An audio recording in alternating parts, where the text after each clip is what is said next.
real-time smart water management, but in reality I'm going to talk about hydrogen, which is a big project that finished a couple of months, 6 months ago, and with below the smart meters, smart water and smart societies. So, I'm going to present a little about a smart water project, hydrogen, which for us also was a paradigm about what we can do with smart water in various levels. Talk about the widgets, which are the essence of iWidget, and iWidget takes its name from. We have the consumer domain widgets, the water utility domain widgets, a little about our case studies and beyond them, and what happens after running iWidget online for 1 year, and the aftermath, which is linked to with data problems, technical evaluation from the users, and so on.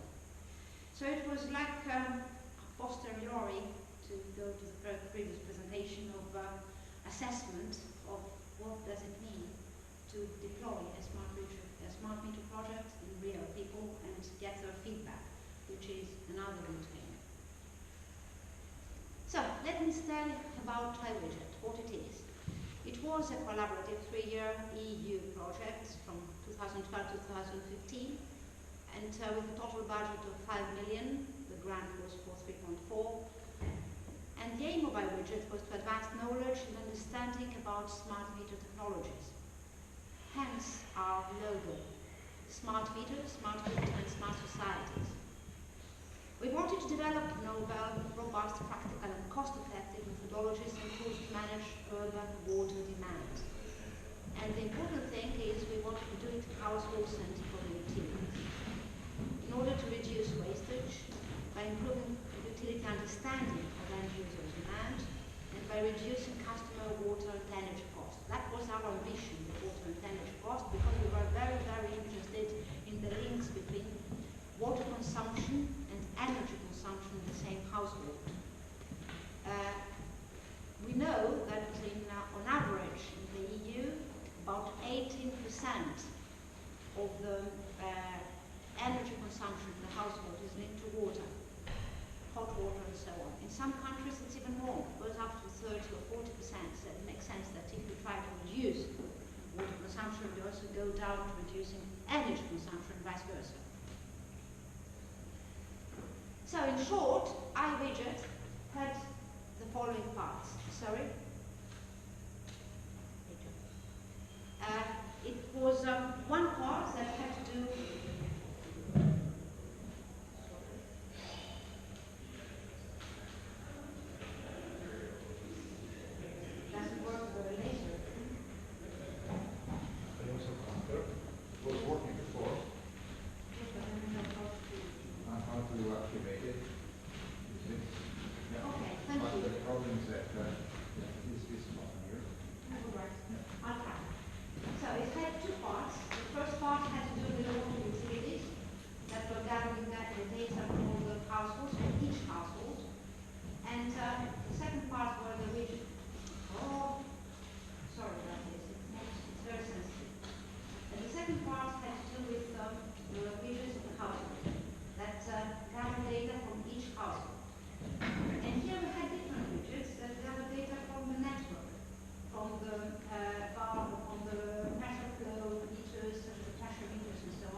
which including some big names like IBM here, and we were on the development of the platform side. And of course, it was interdisciplinary because we had also psychologists and people like Walter Wise who worked with the public and public acceptance of the whole thing. And of course, we had case studies in the UK, Portugal, and then we had a third one in Greece.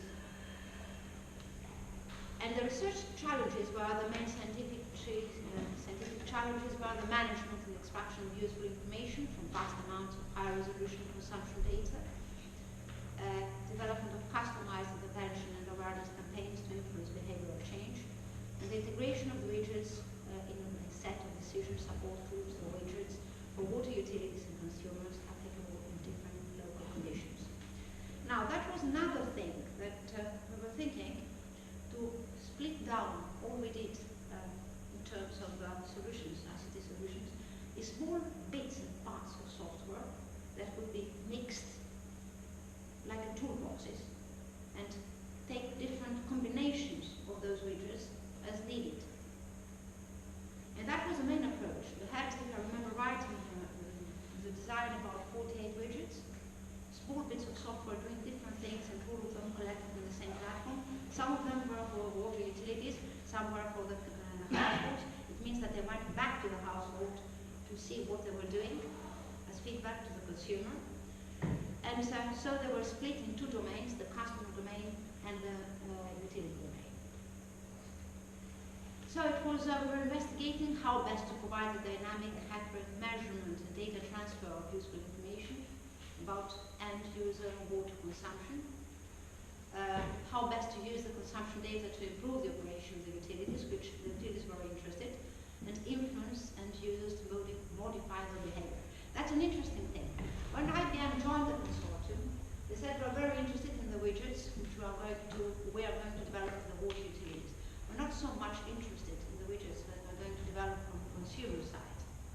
In the end, they realized that one would not go without the other. That was a very improved perception. But what I want to say is that the big companies like IBM usually have an interest in things they can sell as services, for instance, to someone that pays, like the water utilities. They're not interested in developing anything that has to do with the behavior of the customer. And one of the good things that came out of it was that in the end they realized that you had to have both. Maybe they're not interested in developing what goes to the customer, but they realized that in order to have also better service, you want to sell to the water utility, you must also tell them that you support the feedback to customers. And another interesting outcome is now that our widget has finished. Together with IBM, we are looking for the next applications. All right, for the moment I can't tell you what we are working on, but we are seriously working on, again, with the concept of the two different types of widgets which can be combined. I would not say at will, but I would say that they can be combined according to what data, what type of smart data are collected. So, how to arrive at the best business models, and it was not just one, to convert promising technology to be used with a cost-effective product, how to demonstrate and validate the new methodologies in 3 case studies, Portugal, UK, and Athens. There were different case studies. We had one in the UK with about 2,000 households, a medium one in Portugal about 400, and a small one with volunteers in Athens, which we added later. But the volunteers were very good because they were volunteers, and we were able to ask them all types of questions which we couldn't ask the other one. Because one of the other things we realized with Portugal and the UK were that the water utilities were very, very, very protective of their own customers. So we were not allowed, for instance, to contact the customers directly, even if they volunteered to participate in our widget, because the water utility wanted to keep their anonymity. Anonymity meant a lot of things. It meant that we didn't even know how many people were living there. We didn't even know, or even if we got this information, we had absolutely no idea whether there were, what type of, I would say, family there. There were small children or old people, just a number. We didn't know whether they were working, what type of work they were doing, and also on the social side, we never learned about educational background or job or whatever. So, whatever conclusions our psychologists got out of it, I would say that were based on very few data, because the water utilities, especially in the UK, were very protected of this data. They thought it was personal data, so they could not release them to anyone. By contrast, in Athens, we had not involved the local water utility, and we worked only with volunteers. All right, we had a biased and skewed sample. Volunteers were mainly family and friends of people we knew. So it's very biased, we accept that, but at least we managed to have a decent interaction going. So I told you that it was an interdisciplinary approach, different type of people doing different things. I'm not going into details, not important. And the characteristics, we had commercial and business aspects and links with the public. Consultation with consumers, that was the aim. We had awareness campaigns, public acceptance, white paper and standardization, the whole in the end, and of course an e-learning training for the end users included, an e-learning platform about water efficiency at home, which we did.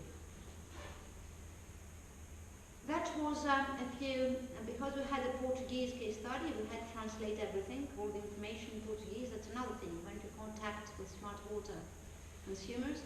If you are in the European Union, and it's a European thing, you have 27 countries. If you want to have a market, you start translating now.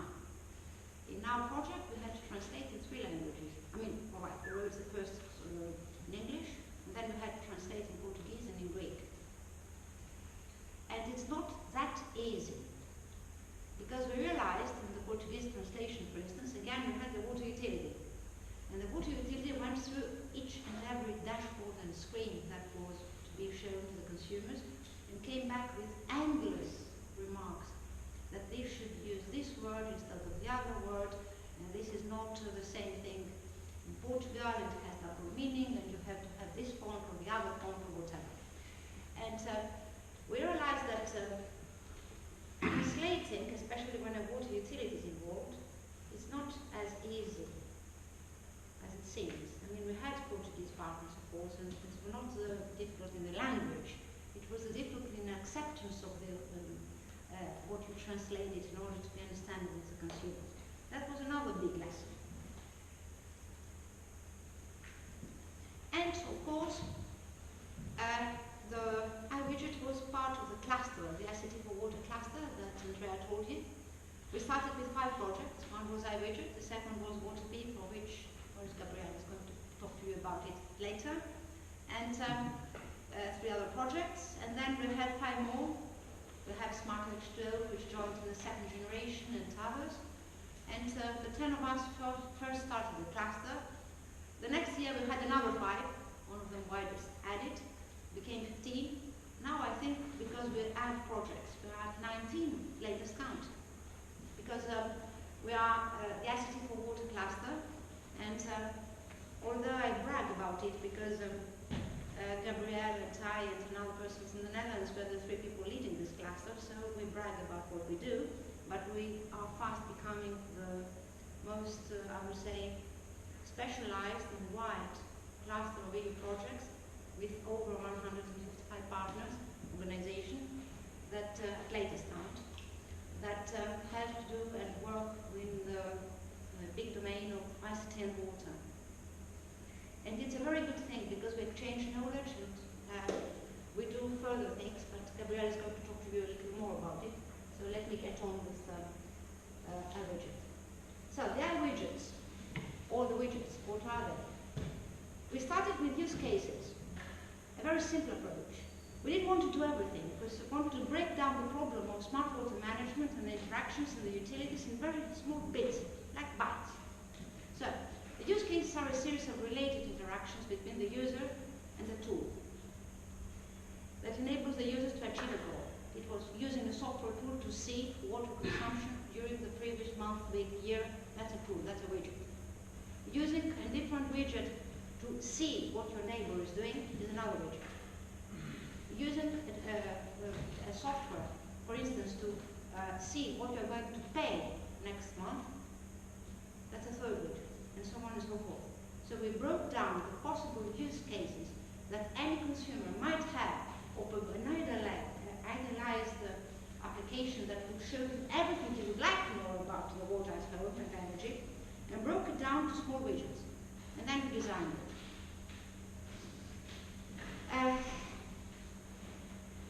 And the relevant use cases for water and energy savings have been defined and described, of course, by stakeholders, a very trendy world. We have stakeholders in everything, and experts, and through dedicated workshops in the 3 countries. And of course, there were very big differences, because we noticed that Southern Europe had very different uses for these smart applications than Northern Europe. And for instance, in Southern Europe, they were very interested in water quality, which we didn't have. I mean, they wanted the sensor to show them the widget to come back with alerts, online alerts, possibly this second it happens that something is wrong with water quality in their own tap. In the UK, they didn't ask about it. But in the UK also, they didn't want them very much, because there was a perception that it would increase the water utility, because the water utility would increase their own bills if they knew what they were consuming, perception. Or that it was like the big brother at home, so there was a more negative attitude. In Southern Europe was quite different, perhaps because I realized what water efficiency means. Portugal and Greece both had drought problems, so there's a big social acceptance in water efficiency in the general population. They accept they have to do it. And we had these widgets for 2 categories, as I said, for the households, consumer domain, and for the water companies, water utility domain. Of course, in the water utility domain, we broke down the widgets together with the water operators, but that was easier because it was something we could do with technicians and engineers. And we were developing the widgets. Now that was finished this. Defining requirements, writing the code, defining hierarchical links, and harmonizing the scientific approach. We had a database, application, login system. Oh my God, that was warehousing. A system architecture and consolidated aligned scientific approach. And we did them. We tested them separately by widget, all of them, and we had them validated with real-time data in the UK, Portugal, and Greece in the 3rd year, and then they run for a whole year on an open. Some examples now. What were the widgets? I told you a few examples. For instance, compare water consumption with other consumers for the household. Compare water consumption with standard profiles. Compare household water consumption with most efficient users in your own group. Compare energy patterns associated with water in the same household. We're still working on this, because we didn't have enough data in the 1st year, and now we're collecting more accurate data, and we're still working with it. Receive information on specific and alternative pricing schemes. Forecast the next water bill. Forecast the component of next energy bill associated with water consumption, because that was the thing we wanted to do. So, the consumer domain widgets, a few things about them. Time period, form, and so on. I'm not going into too much detail. The presentation will be available afterwards, so you can find it out. And the user could log in the system, a few dashboards, as the owner of the household or as a DMA administrator by using that was for the water utility, username, credentials. That was the first home page, trilingual. I saw it in one language. It gave the details. That's translated in Portuguese, which you can't see, but it's translated because we had demonstrations also in Lisbon last year. Again, the previous I'm going to show you one of those widgets. For instance, forecast the next water bill. That's the widget I showed you before. That was the bill used for forecasting. It was not a very simple forecasting routine. we used rather sophisticated techniques, ANN model behind it, which was real time. It was updated all the time with, not all the time, because we collected data every day. We had every 15 minutes, but it was updated in the system every day, every 24 hours, because one of the case studies collected only every day. So the ANN was retrained every day to go to the next forecast. That was one of the things that was a little more advanced for the normal. It was not just a regression thing. It was more sophisticated than this. We had forecasting for selected periods. Forecast was always done for a year ahead, but the user could select periods to see for 3, 6, 12 months or whatever. And there was also the e-learning platform, which was an assistance to increase water use efficiency. This now is available to the public. You can find it through the widest project, which continued after iWidget supporting also it. And it became part of MOOCs that we are creating that had to do with ICT and water, and all of them housed in the widest website.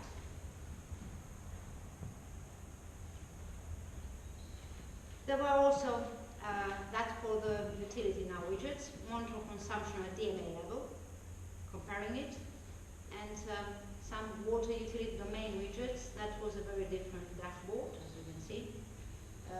Main dashboard was like this, and then it had different other optimal pump scheduling, for instance, planet evaluate accurate billing, and we had also planet evaluate behavior modifications, agent-based modeling, to see what's happening with social awareness.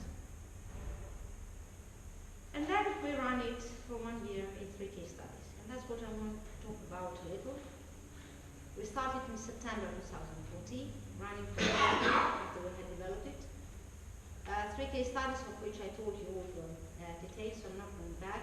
I'm just telling you that in one of the case studies, Athens, which was we were free to do what we liked, we had loggers for water and energy in the same household. That's original, because there are not too many of them, and then they have not smart meters, energy and water transmitting at the same second, so that you know what's happening with energy and water in the same household. There are very few such studies.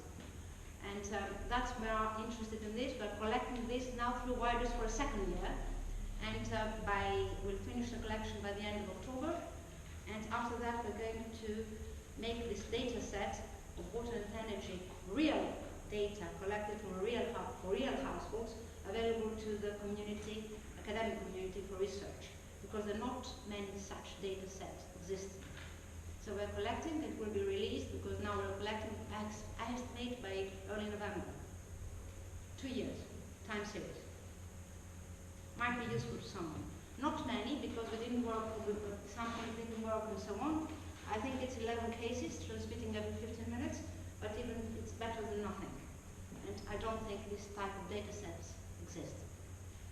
There are also one supermeter transmitting continuously every 5 seconds.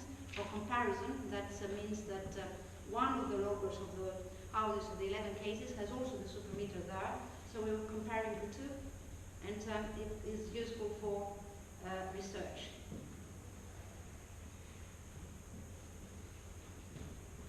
That was a case study in Portugal, the case study in the UK, a wide region dispersed.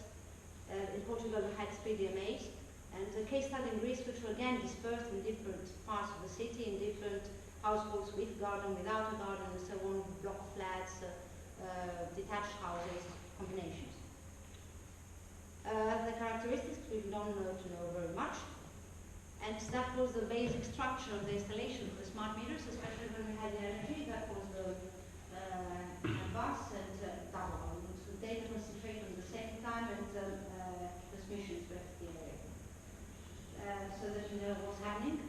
We had it for the main electricity and main water meter. We installed this, and that's how we collected it.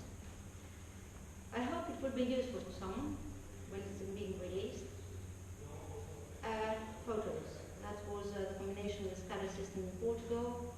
Again, Portugal, the transmitters. That was in the UK, the meters, additional meters we put. That was in Athens, the double one of the doubles, the loggers. and a year online afterwards. As I said, first was the training material and the dashboards.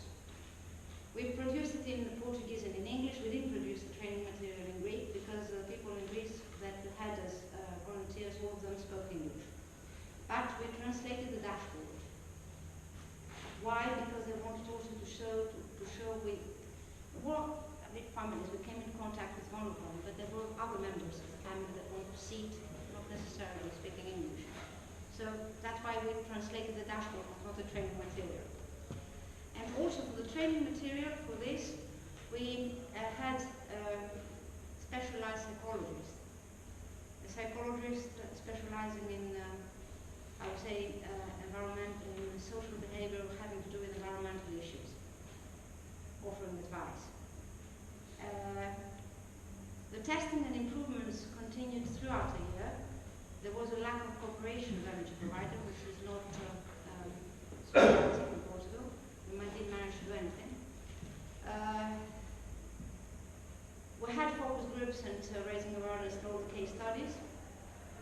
And what I wanted to say, which I haven't read here, that after running it, after many months, we had long-term problems with the platform, with the system, which we're not aware of them for many months. We had it running smoothly for say 5-6 months, and then started.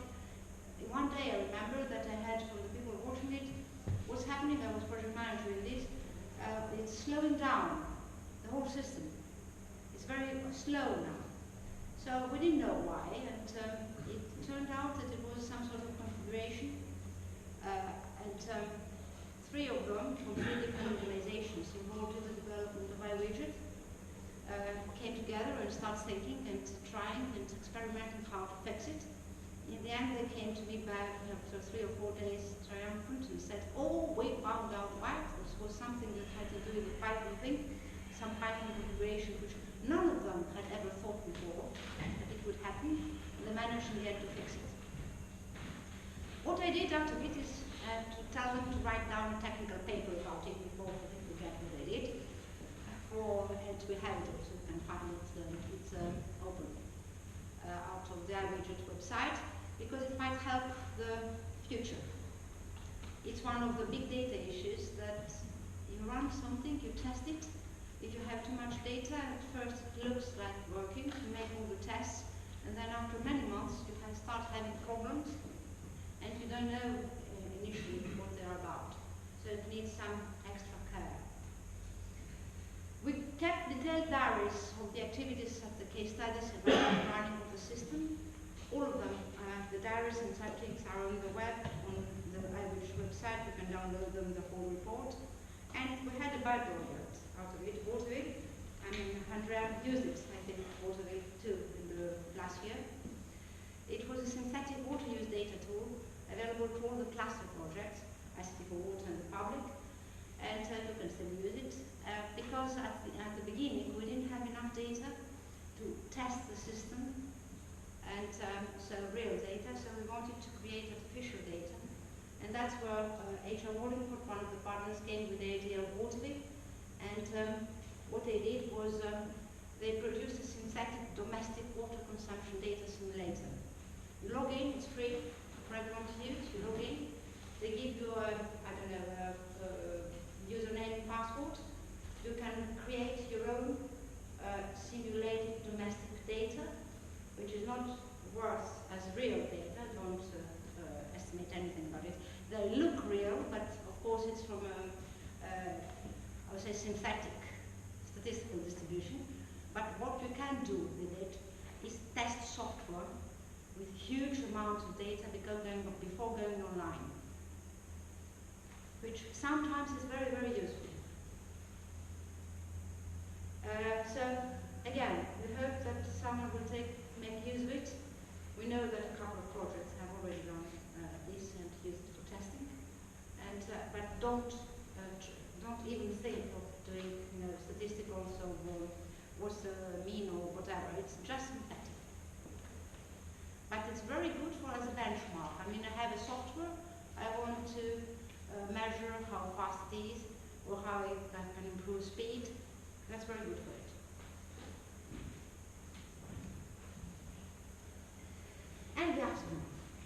technical evaluation. Technical evaluation is when, I say it like, bring me the bill now, see what I have done, what was acceptable, because technical evaluation is also linked with business exploitation. If you don't have an internal technical evaluation from the users, then whatever business model we make has no future. So we had a very rigid and robust and very thorough technical evaluation using not just the water utility, but also the people that use the system for a whole year and our own developers. All of us contributed to it with different things. We had a very strict evaluation framework. The potential benefits to consumers and water utilities are put by collecting credible insights about its functionalities in a real case basis after 1 year. We had the measurement, the network consumption, household consumption, measurement, data transfer, processing, and feedback. That was the evaluation system that has the processing and the feedback.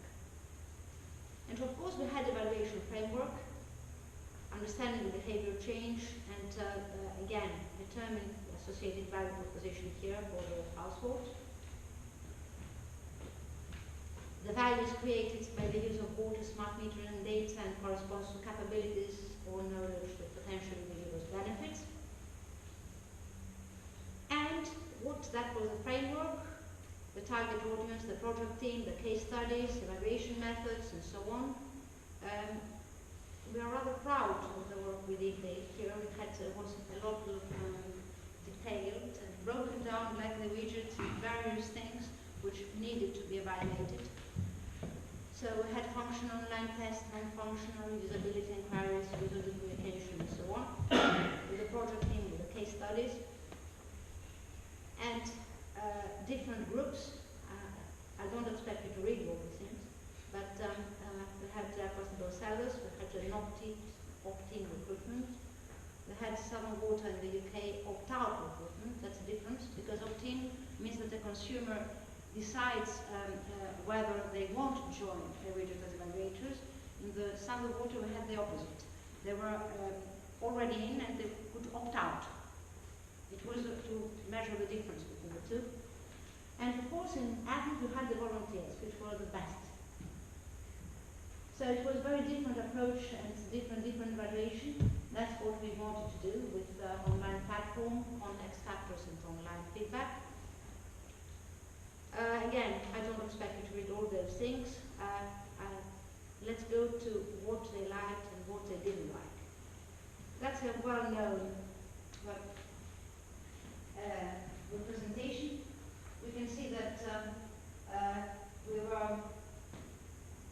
the overall system performance, in some things it was good, in some things it was not good. They lacked security and portability, were not so good in performance efficiency, compatibility and usability. The performance efficiency, I'm not very surprised to see it, because we had, as I said, problems that slowed down after a few months, so we had to improve this. And we had also the functional implement with different criteria.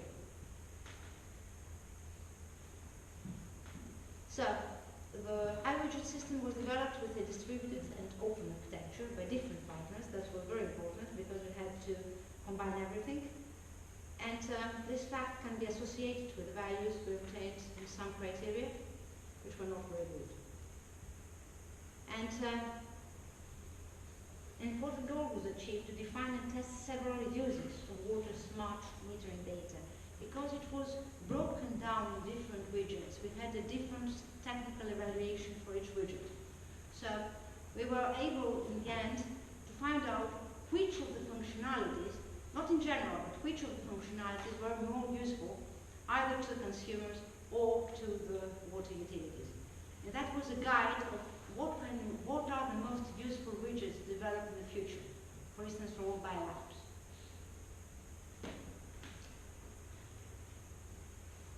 A few things about what we got back, with like 5 points is the like and 1 is dislike, and we got in these different things for Portugal and Greece, and water analysis, energy analysis, which was not in Portugal, just in Greece, because in Portugal we didn't have the cooperation of the energy provider, so it couldn't collect anything.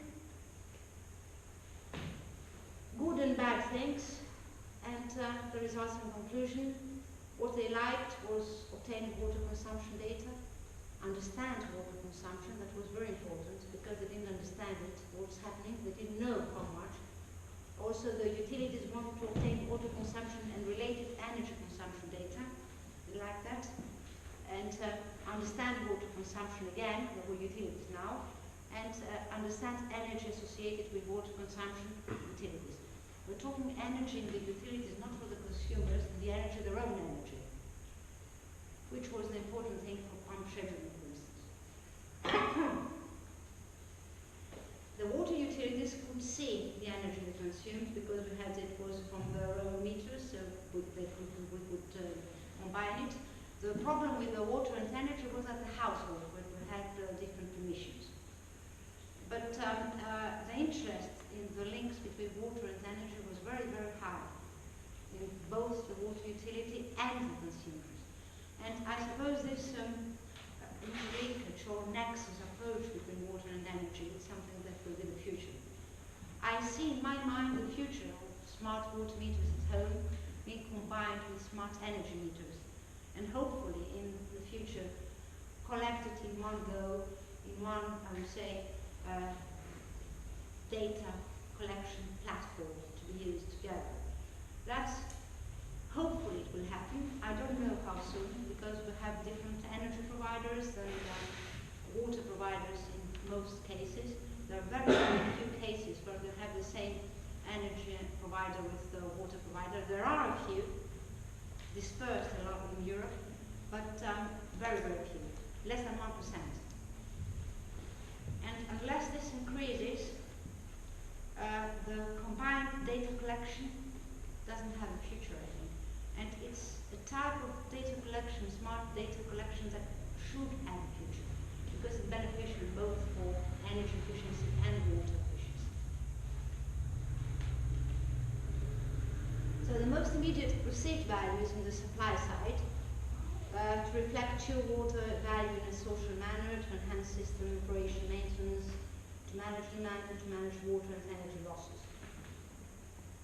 And the future targets: enhancement of the widget functionality with more on-demand statistics and special time series. That's something that needs to be done. It's it hasn't, I don't know what others are doing, but you need to have on-demand. On-demand means that not just what you offer, but having the possibility for the customer to ask what they want to see, more flexibility. Development of new applications and tools with special focus on energy and water. I spoke about it quite a lot.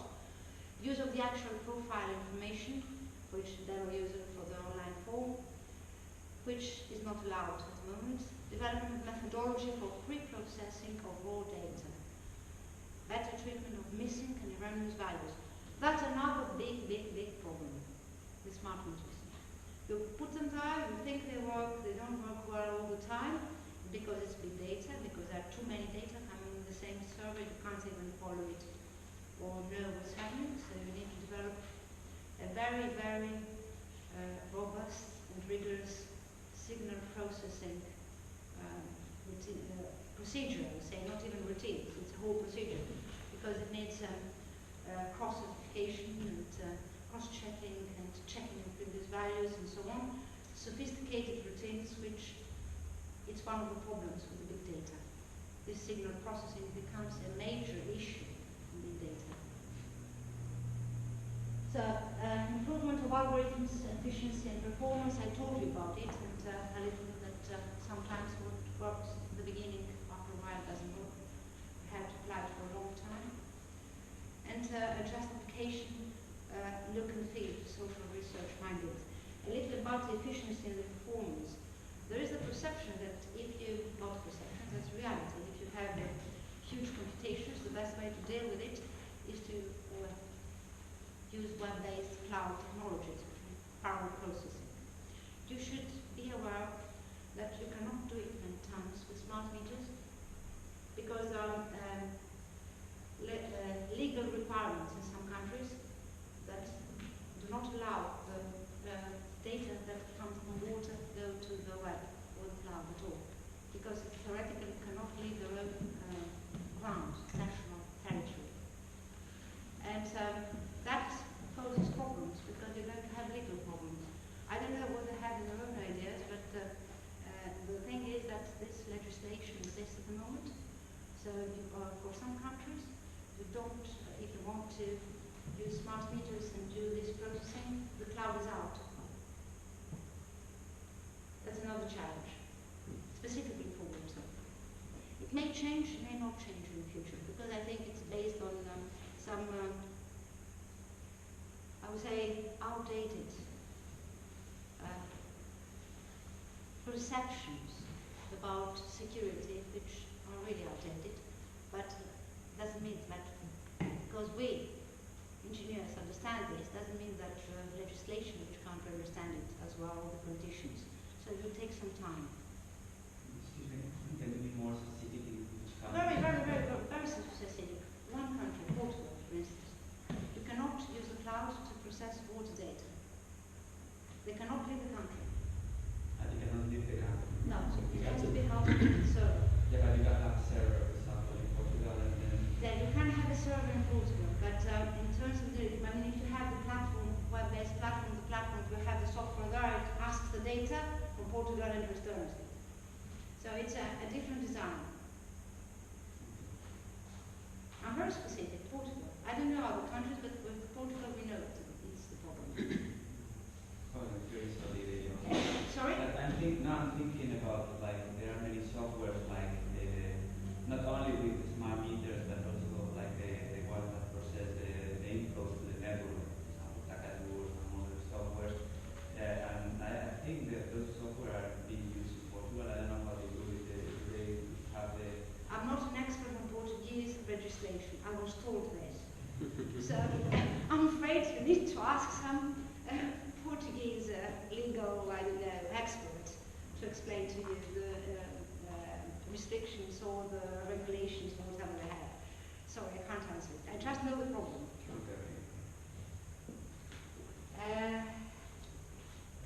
Well, yeah, I agree to your wishes in a previous slide apart from the development methodology for pre-processing raw data measurement. Because in my experience, we are dealing with, not in the Smart H2O project, but in another project, we are collecting data at 5-second interval for 1,000 devices. And this is a small scale experiment for us, and it works perfectly. So, I don't know what was the problem in your case, but clearly there are missing erroneous values, but it's a technological problem, it's not really a methodological problem in my opinion. Well, I don't know whether the technological or methodological doesn't matter, it's that you have a problem, that in the end you have some data that needs corrections all the time. Yeah, So I just wanted to point out the problem and don't say that it's not, we cannot solve it. We solved it. It's just that because we had, this was some sort of, my understanding was that we had also some people that don't know much about the subject, so you have to point out important things. Yeah, but when you tell me that IBM had a big data problem, they asked the system to slow down, I was a bit surprised. I mean, that's IBM. It was not a surprise, it was not slowed down in the platform. It was sort of, we had a whole authentication procedure to transfer the data that was run in another server provided by UPL. And then it went to the platform. That's where it slowed down. Okay. It seems like missing an erroneous data is a problem of any data collection effort, whether it's big, small, you always have values that are missing or bad. Well, yes, I just pointed out, I'm just telling you that just because we have these things, we don't take it as at face value. We have to have routines that check it. Sure. That's all. I was interested in the forecasting the next bill feature that you Yes, mentioned. that's right. It was Did the customers respond and say that they liked that feature at all? Well, they liked it. I mean, they like to have the possibility of forecasting the next water bill. We have the feature, we have the module. We are planning now to use it in another application. It was developed with ANN. We have it.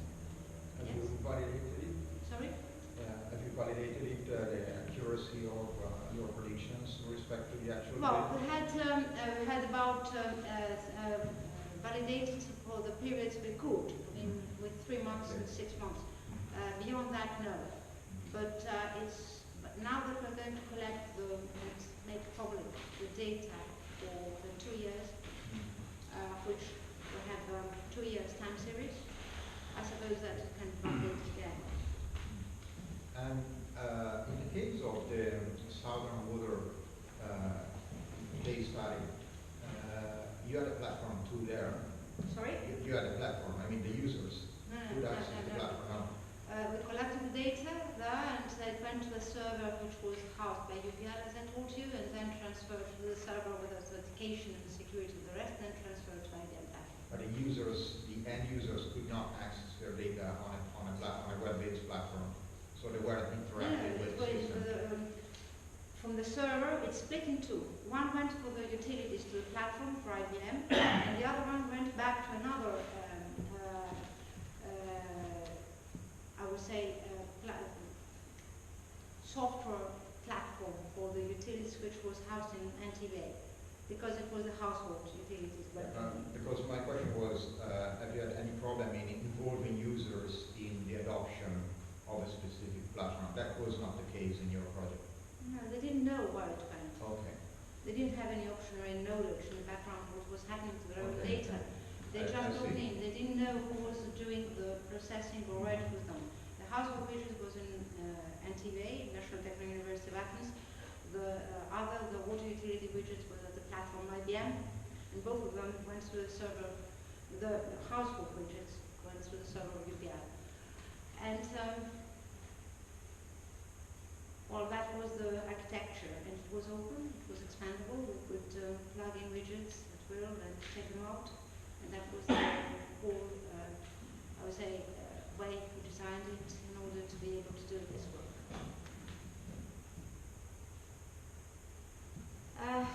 Future targets. That was my, out of my experience after 3 years. One thing we need to find is a balance between what we can collect and what we need to exploit. Because sometimes we get more data than we need in order to make a decision or to know about something. I mean, 1 second data for smart water or 5 second data doesn't give. Vendors from other universities, from other people who is providing us. This is thanks to the standards, and we apply this in a semantic framework where we can perform reasoning and so on. Okay. I am out. Only about the ICT for water. Lydia introduced that. I will go to this. We are in a framework of all the projects related to ICT for water management. Okay, the word management is important. Okay, we are all together in a common framework in order to produce synergies about our solutions and so on. This is our European project. This is an initiative that was pushed by the European Commission, and we follow with Andreas, with Lydia, with a lot of people. Then we can make as a driver to you in order to contact with any of these projects. This project also, this ICT for Water cluster is also helped by a project that is called Wireless. And in the Wireless project, we are producing technology portfolios regarding to semantic interoperability, smart water grids, and smart city connection roadmaps, not portfolio roadmaps, sorry. Conclusions. It is important to think our system in order to be used by the others, assemble the systems, combine, think the system as a model that are going to be used for others. We have to take in account the multiple stakeholders that are in every solution that we are going to perform. And we have to think also in exchanging the data, metadata, and knowledge in order to improve our recommendations. That for us is very, very important. And here you have the links where you can find information. These are roadmaps that are produced by the ICT for Water. In the Wireless website, you have all the documentation of all the projects that are in the cluster. You can go to this website and look for any documents that are public, the public documents, okay? But there is a lot regarding to demand prediction and so on. And we also have an ICT for Water Observatory where you can look for some particular thing and find papers, okay, related to that. Thanks a lot, Robert. Most of the work of the water ERP project was performed by Hector, that is with me here, and Francet that he couldn't came with us because he's going to be father. But thanks very much. Okay. So thanks again for being being able to compact everything in this interesting presentation, and I think the message of the importance of standard got through. I don't know if we have time maybe for just one question before we move on to lunch, but I would be also happy to move on directly to lunch given time.